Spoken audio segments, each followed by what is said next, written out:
বন্ধুরা, দাঁড়িয়ে আছি একটি শশা খেতে, কিন্তু আসলে দুঃখের বিষয় এবার আমাদের মাঠে খুব একটা শশার ফলনটা খুব একটা ভালো না। যদিও ফুল আছে অনেক, কিন্তু শশা খুঁজে পাওয়া কষ্টকর। খুব কমই শশা হয়েছে। দেখুন ফুল আছে, এই যে ফুল, কিন্তু শশা তেমন নাই গাছগুলোই। শশা এবার কি জানো কি হয়েছে তা বলতে পারি না। সম্ভবত শীত, শীতের কারণে হতে পারে, তা না হলে মাটি নষ্ট হয়ে যাওয়ার কারণেও এই শশার ধরন খুব একটা নাই। দেখুন এই রকম খেতে যদি শশা না থাকে, কোথাও খুঁজে পাওয়া যাচ্ছে না। খুব কম, খুব কম শশার তেমন একটা ধরে নাই। আমি একটা খুঁজতেছি, ছিঁড়বো, কিন্তু এই একটা শশা পাওয়া গেছে অনেক কষ্ট করে।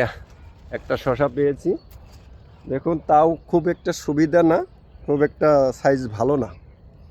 তো আসলে কৃষকের এবার শশা ক্ষেতের চাষে অনেকটা লস হবে।